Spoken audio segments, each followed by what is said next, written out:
মুজিব হত্যার দিন মেজর হাফিজ ও জিয়াউর রহমানের ভূমিকা কি ছিল? Sir, we have killed president Sheikh Mujib. আমাদের বিরুদ্ধে কোনো ধরনের অ্যাকশনে যাবেন না, গেলে গৃহযুদ্ধ শুরু হবে। এভাবেই কর্নেল সাফায়াতকে বলেছিলেন মেজর রশিদ। বর্তমান বাংলাদেশ সংসদের স্পিকার ও বীর মুক্তিযোদ্ধা হাফিজ উদ্দিন আহমেদ বীর প্রতীক তার একটি লেখায় তুলে ধরেছেন ১৯৭৫ সালের ১৫ আগস্ট শেখ মুজিব হত্যার পর সেদিন সেনানিবাসে কি ঘটেছিল তার একটি ঘটনা প্রবাহ। হাফিজ উদ্দিন আহমেদ লেখেন, ১৯৭৫ সালের ১৫ আগস্ট শুক্রবার, সাপ্তাহিক ছুটির দিন, সকাল ৫:৩০ বাজে। দরজার কলবেলের একটানা শব্দে ঘুম ভেঙে গেল। ড্রয়িং রুমের দরজা খুলে দেখি দ্বিতীয় ফিল্ডের সিও মেজর রশিদ এবং সেনা সদরের একজন স্টাফ অফিসার মেজর আমিন আহমেদ চৌধুরী দাঁড়িয়ে আছেন। আমিন সিভিল ড্রেসে, কিছুটা উদ্ভ্রান্ত ও বিমর্ষ। শান্ত নিরুত্তাপ গলায় রশিদ বললেন, we have done it, Sheikh Mujib has been killed. সদ্য ঘুম থেকে উঠে এ ধরনের ভয়াবহ সংবাদ শুনে বিস্ময়ে বিমূঢ় দৃষ্টিতে আমিনের দিকে তাকালাম। এরা দুজন বন্ধু, পিএম এর কোর্সমেট এবং আমার সিনিয়র। আমিন নিশ্চুপ রইলেন। বাইরে তাকিয়ে দেখি এক গাড়ি ভর্তি আর্টিলারি সৈনিক রশিদের সঙ্গেই আমার বাসার গেট খুলে প্রবেশ করেছে। ড্রয়িং রুমের বাইরেই তারা সতর্ক অবস্থানে রয়েছে। রশিদ আদেশের সুরে বললেন, আমি কমান্ডারের কাছে যাচ্ছি, তোমাকেও আমার সঙ্গে যেতে হবে। ইতিমধ্যে রাইফেলধারী দুজন সৈনিক আক্রমণাত্মক ভঙ্গিতে আমার ড্রয়িং রুমে ঢোকে। রশিদের নির্দেশ পেলেই তারা আমাকে গুলি করবে কিংবা বন্দী করবে এমনটি মনে হলো। রশিদের কথা শুনে আমি হতভম্ব। বলে কি, প্রেসিডেন্টকে হত্যা করে এমন ভাবে বলছে যেন কিছুই হয়নি। আমি একটু সময় নিয়ে ধাতস্থ হওয়ার জন্য বললাম, ঠিক আছে, আমি ইউনিফর্ম পরে আসছি। দ্রুত ইউনিফর্ম পরে নিলাম। ভাবলাম এ ধরনের পরিস্থিতিতে আমার প্রথম কাজ ব্রিগেড কমান্ডারকে ঘটনা সম্পর্কে জানানো, সুতরাং তার কাছেই যাব। রশিদের প্রস্তাবে রাজি না হলে এরা যে কোনো অঘটন ঘটাতে পারে। আমি একেবারে নিরস্ত্র, বাসায় কোনো গার্ডও নেই, স্ত্রী ঘুমিয়ে আছে, তাকেও জানালাম না। আমার বাসা সেনানিবাসের মেইন রোডের পাশেই। রাস্তার উল্টো দিকেই ডেপুটি চিফ জেনারেল জিয়ার বাসা। জিয়ার বাসার পেছনের রাস্তার ওপারেই ৫০ গজ দূরে কমান্ডার কর্নেল সাফায়াতের বাসা। রশিদের কথা মতো বাসা থেকে বেরিয়ে আমি ও আমিন আহমেদ তার জিপে উঠলাম। গাড়ি ভর্তি সৈনিকেরাও আমাদের ফলো করে। মিনিট দুয়েকের মধ্যেই ব্রিগেড কমান্ডারের বাসায় পৌঁছে গেলাম। রাস্তায় কোনো জনপ্রাণী নেই, সবাই তখনও সুখনিদ্রায় বিভোর। কমান্ডারের বাসায়ও দ্বিতীয় ফিল্ডের সৈনিকেরা গার্ড ডিউটি করছে। আমি কলবেল বাজাতেই ব্যাটম্যান দরজা খুলে দিল। আমরা ড্রয়িং রুমে সোফায় বসলাম। মিনিট দুয়েকের মধ্যে লুঙ্গি শর্ট পরে কর্নেল সাফায়াত ড্রয়িং রুমে এসে বললেন, কি ব্যাপার? Sir, we have killed president Sheikh Mujib. আমাদের বিরুদ্ধে কোনো ধরনের অ্যাকশনে যাবেন না, গেলে গৃহযুদ্ধ শুরু হবে। বলেই কোনো উত্তরের অপেক্ষা না করে রশিদ ঘর থেকে বেরিয়ে গেলেন। সাফায়াত হতভম্ব হয়ে আমাকে ও আমিনকে জিজ্ঞেস করলেন, রশিদ এসব কি বলছে? এমন সময় তার বেডরুমের রেড ফোন বেজে ওঠে। তিনি ফোন ধরতে গেলেন। মিনিট দুয়েক পর ফিরে এসে আমাকে বললেন, চিফ ফোন করেছেন, তিনি জানতে চাচ্ছেন কিছুক্ষণ আগে ৩২ নম্বরে প্রেসিডেন্টের বাড়িতে কারা হামলা করেছে। প্রেসিডেন্ট তাকে ফোর্স পাঠিয়ে উদ্ধার করতে বলেছেন। আমি কমান্ডারকে জিজ্ঞেস করলাম, চিফ কোনো নির্দেশ দিয়েছেন? না, উনি শুধু কাঁদছেন আর বলছেন প্রেসিডেন্ট তাকে বিশ্বাস করলেন না। সাফায়াত বললেন, স্যার ইউনিফর্ম পরে আসুন, তাড়াতাড়ি অফিসে যাওয়া দরকার। ওকে, বললেন সাফায়াত। কয়েক মিনিট পরেই আমি ও কমান্ডার বাসা থেকে বেরিয়ে এলাম। আমিন গেলেন তার অফিসার্স মেসে। এত ভোরে কারো গাড়ি আসেনি, তাই পায়ে হেঁটে ব্রিগেড হেডকোয়ার্টারের উদ্দেশ্যে যাত্রা করলাম। রাস্তার মোড়েই জেনারেল জিয়ার শহীদ মইনুল রোডের বাসার পূর্ব পাশের দেয়াল। সাফায়াত বলে উঠলেন, চলো জেনারেল জিয়ার বাসায় যাই, ঘটনাটি তাকে জানাই। আমরা দুজন দ্রুত হেঁটে জিয়ার বাসায় গেলাম। সেখানে প্রথম ইস্ট বেঙ্গলের সৈনিকেরা গার্ড ডিউটি করছে, সবাই আমার পরিচিত। তারা গেট খুলে দিলে আমরা দুজন দ্রুত হেঁটে বাসার ভেতরে ঢুকে কলবেল টিপলাম। জিয়া নিজেই দরজা খুলে দিলেন। তার পরনে সাদা পায়জামা ও সাদা হাফহাতা গেঞ্জি। শেভ করছিলেন, মুখে সাদা শেভিং ক্রিম, কাঁধে তোয়ালে। আমাদের দেখে বললেন, what happened? Sir, president has been killed, Safayat বললেন। একটু আগে মেজর রশিদ এসে আমাকে জানিয়ে গেল। So what? President has been killed, vice president is there, you will uphold the constitution, go and get your troops ready. জিয়ার মন্তব্য। আমরা গেট দিয়ে বেরিয়ে আসার সময় জিয়াকে নেওয়ার জন্য একটি জিপ বাসায় ঢুকছিল। আমরা ড্রাইভারকে বললাম আমাদের অফিসে পৌঁছে দেওয়ার জন্য। ড্রাইভার রাজি হয়ে গাড়ি ঘোরালো।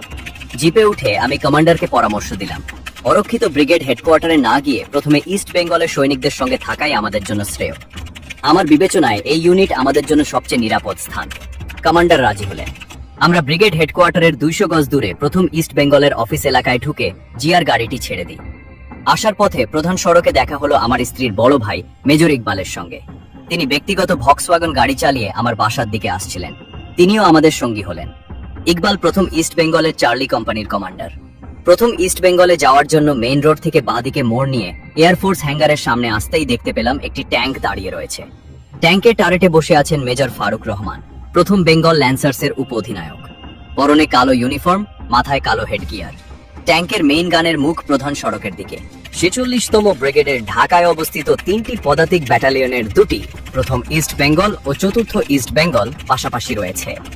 এদের বিভক্ত করেছে একটি 20 ফুট প্রশস্ত পাকা সড়ক। প্রথম ইস্ট বেঙ্গলে প্রবেশ করার সময় লক্ষ্য করলাম এই সড়কের ওপরও একটি ট্যাঙ্ক অবস্থান নিয়েছে। আমরা 2টি ব্যাটালিয়নের মাঝামাঝি ট্যাঙ্কের আক্রমণাত্মক অবস্থান দেখে বিস্মিত হলাম। এদের মতলবটা কি? মিনিট 10 মধ্যে প্রথম ইস্ট বেঙ্গলের সব অফিসার শিওর অফিসে সমবেত হলেন। সবার চোখে মুখে উত্তেজনা। একজন বললেন তিনি সৈনিক ব্যারাকের পাশ দিয়ে হেঁটে আসার সময় রেডিওতে মেজর ডালিমের ঘোষণা শুনেছেন। শেখ মুজিবকে হত্যা করা হয়েছে এবং দেশে সামরিক আইন জারি করা হয়েছে।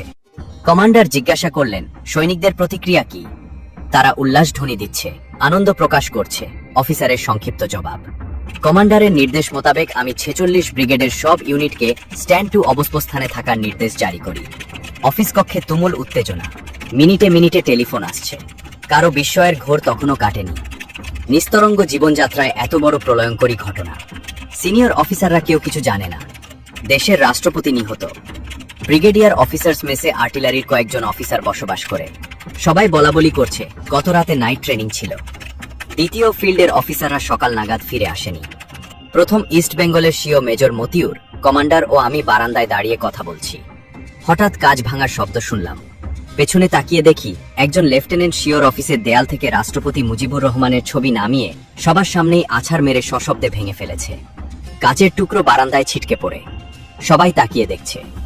আশ্চর্য, কেউ তাকে কিছুই বললেন না। এমন সময় অ্যাডজুটেন্ট এসে কমান্ডারকে জানালো সিজিএস ব্রিগেডিয়ার খালেদ মোশাররফ টেলিফোনে আছেন, ব্রিগেডিয়ার কমান্ডারকে চাইছেন। কমান্ডার শিওর অফিসে ঢুকে টেলিফোনে সিজিএস এর সঙ্গে কথা বললেন। নিজের অবস্থান সম্পর্কে জানালেন। বললেন, স্যার প্রথম বেঙ্গলে চলে আসুন।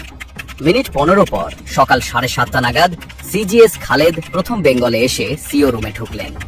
মুক্তিযুদ্ধের 2 নম্বর সেক্টর এবং কে ফোর্সের কমান্ডার খালেদের মাথায় আর্টিলারি শেলের টুকরা আঘাত হেনেছিল। কপালের ক্ষতচিহ্ন তার লম্বাটে মুখের প্রধান বৈশিষ্ট্য। দীর্ঘকায়, সুঠামদেহী, সুদর্শন অফিসার। আসামাত্র সবাই তাকে ঘিরে ধরে। একই প্রশ্ন, এটা কি? ধরে একই প্রশ্ন, এটা কি? What is happening? খালেদ জানালেন দ্বিতীয় ফিল্ড আর্টিলারি এবং প্রথম বেঙ্গল ল্যান্সারের সৈনিকেরা গান ও ট্যাঙ্ক নিয়ে শহরমুখী হয়েছে। গত রাতে এবং সূর্যোদয়ের কিছু আগে 32 নম্বরে গিয়ে রাষ্ট্রপতিকে হত্যা করেছে। কর্নেল সাফায়াত সিজিএস কে জিজ্ঞাসা করলেন, ট্যাঙ্ক রেজিমেন্ট তো আপনার অধীনে, আমার ইউনিট এলাকায় ট্যাঙ্ক পজিশন নিয়েছে কেন? তারা আমার নির্দেশ ছাড়াই মুভ করেছে। দে আর রেবেলস, খালেদ বললেন। এখন আমাদের করণীয় কি? সাফায়াত বললেন। খানিকক্ষণ চিন্তা করে খালেদ বললেন, let us bargain with them. এমন সময় chief major general Shafiullah telephone এলো। খালেদ ধরলেন। চিফ সিজিএস কে সেনা সদরে ডেকে পাঠালেন। উপস্থিত সবার ধারণা এ ধরনের সংকটময় মুহূর্তে ব্রিগেডিয়ার খালেদই তড়িৎ সিদ্ধান্ত দিতে সক্ষম। সাফায়াত খালেদকে বললেন, আপনি আমাদের সঙ্গেই থাকুন। আমার ব্রিগেড স্ট্যান্ড টু অবস্থায় রয়েছে। বলুন আমরা কি করব? আমাকে যেতে দাও, আমি চিফের সঙ্গে কথা বলে আধা ঘন্টার মধ্যে এখানে ফিরে আসছি। খালেদ বেরিয়ে গেলেন। সময় পেরিয়ে যাচ্ছে। রুদ্ধশ্বাস উত্তেজনায় আমরা সেনা সদরের নির্দেশের অপেক্ষায়। 9টা বেজে গেল। ব্রিগেডিয়ার কমান্ডার সাফায়াত জামিলের কাছে কোনো নির্দেশ আসেনি। সকাল 9টার একটু পরেই প্রথম বেঙ্গলে একটি বড় গাড়িবহর এসে উপস্থিত হলো। সর্বাগ্রে ফ্ল্যাগ কারে চিফ শফিউল্লাহ, তারপর navy chief rear admiral MH Khan, major general Ziaur Rahman এবং শেষ প্রান্তে একটি M38 খোলা জিপে অবসরপ্রাপ্ত মেজর শরীফুল হক ডালিম। ডালিমের পরনে স্ট্র্যাপবিহীন পুরনো ইউনিফর্ম, কাঁধে ঝোলানো ভারতে তৈরি 9 millimetre Sten carbine. Chief, deputy chief, navy chief ও এয়ার চিফ ব্রিগেডিয়ার কমান্ডার সাফায়াতের সঙ্গে সিওর অফিসে ঢুকে মিনিট 10 আলাপ করলেন। অন্যান্য অফিসার বাইরে বারান্দায়। চিফ ও অন্যরা বারান্দায় বেরিয়ে এলে সবাই জিজ্ঞাসা করলেন, কি হচ্ছে? চিফ সংক্ষেপে জানালেন, রাষ্ট্রপতি শেখ মুজিবকে হত্যা করা হয়েছে। মেজর ডালিম সেনা সদরে আমার অফিসে এসেছে কিছুক্ষণ আগে। সে বলছে খন্দকার মোশতাক নাকি রাষ্ট্রপতির দায়িত্ব নিয়েছেন। তিনি রেডিও স্টেশনে আমার জন্য অপেক্ষা করছেন। এখন কি করা যায়? সবার দিকে তাকিয়ে বললেন সিএএস মেজর জেনারেল শফিউল্লাহ। বারান্দায় দাঁড়িয়ে থাকা 3-4 জন অফিসার, এমনকি নেভি চিফও বললেন, স্যার আপনার যাওয়া উচিত। Please save the situation, bring things under control. Major ডালিম এগিয়ে এসে তীব্র স্বরে বলে ওঠে, স্যার, তাড়াতাড়ি করুন, প্রেসিডেন্ট ইজ ওয়েটিং। এরপর সেনা, নৌ ও বিমান বাহিনীর চিফ ত্রয়ী গাড়িতে উঠে রেডিও স্টেশনের দিকে যাত্রা করলেন। মেজর জেনারেল জিয়া এতক্ষণ নীরবে একপাশে দাঁড়িয়েছিলেন। আমি তার কাছে গিয়ে বললাম, স্যার, আপনি রেডিও স্টেশনে যাচ্ছেন না? না, আমি আমার অফিসে যাচ্ছি, নিরুত্তাপ কণ্ঠে বললেন জিয়া। আমিও কমান্ডার সাফায়াত প্রথম বেঙ্গলে বসে বিভিন্ন ইউনিটের সঙ্গে টেলিফোনে সর্বশেষ পরিস্থিতি সম্পর্কে আলাপ করছি। সিএএস প্রথম বেঙ্গলে থাকার সময়ই সাফায়াত তাকে জানালেন 16 ইস্ট বেঙ্গলের সিও মেজর খালেকুজ্জামান ছুটিতে রয়েছেন। সংকটকালে ব্যাটালিয়ন পরিচালনা করার জন্য একজন নিয়মিত কমান্ডিং অফিসার প্রয়োজন। চিফ বললেন, কাকে চাও? কমান্ডার মেজর আমিন আহমেদ চৌধুরীর নাম বললেন। চিফ সিও অফিসের ডেস্ক ক্যালেন্ডারের একটি পাতা ছিঁড়ে নিয়ে আমিন আহমেদ চৌধুরীকে 16 ইস্ট বেঙ্গলের সিও হিসেবে পোস্টিং দিলেন। আমিন সেটি হাতে নিয়ে জয়দেবপুরের উদ্দেশ্যে রওনা হলেন। 72 সালে তিনি এই ইউনিট কমান্ড করেছিলেন। আমরা একটি রেডিও আনিয়ে সংবাদ বুলেটিন শুনছিলাম। একটু পরেই শুনতে পেলাম খন্দকার মোস্তাক আহমেদ রাষ্ট্রপতির দায়িত্বভার গ্রহণ করেছেন। সেনা, নৌ ও বিমান বাহিনীর প্রধানেরা নিজ নিজ বাহিনীর পক্ষ থেকে খন্দকার মোস্তাকের প্রতি আনুগত্য ও সমর্থন ব্যক্ত করেন। বিডিআর, পুলিশ প্রধান এবং জাতীয় রক্ষী বাহিনীর ভারপ্রাপ্ত মহাপরিচালক মেজর আবুল হাসানও নতুন রাষ্ট্রপতির প্রতি সমর্থন ব্যক্ত করেন। রক্ষী বাহিনীর মহাপরিচালক ব্রিগেডিয়ার নুরুজ্জামান এ সময় সরকারি কাজে বিদেশে ছিলেন। বাহিনী প্রধানদের আনুগত্য প্রকাশের পর প্রতিটি সেনানিবাসে পরিস্থিতি শান্ত হয়ে আসে। মেজর ডালিমের রেডিও ঘোষণার কোনো প্রতিক্রিয়া কোনো সেনানিবাসে দেখা যায়নি। একমাত্র চট্টগ্রামে brigadier commander brigadier Kazi Golam Dastagir Chittagong radio স্টেশনে ফোন করে ডালিমের ঘোষণা প্রচার না করার নির্দেশ দেন। তবে নানা কারণে সামরিক বাহিনীর অফিসার ও সদস্যরা আওয়ামী লীগ সরকারের প্রতি অসন্তুষ্ট ছিলেন এবং তারা নির্দ্বিধায় এ পরিবর্তনকে মেনে নিয়েছিলেন। এত বড় মাপের নেতার হত্যাকাণ্ডের প্রতিবাদে সারা দেশে আওয়ামী লীগ কিংবা কোনো রাজনৈতিক সামাজিক সংগঠনের পক্ষ থেকে কোনো প্রতিবাদ লক্ষ্য করা যায়নি। রাজধানী ও জেলা শহরের আওয়ামী লীগ নেতারা আতঙ্কিত হয়ে গা ঢাকা দেন।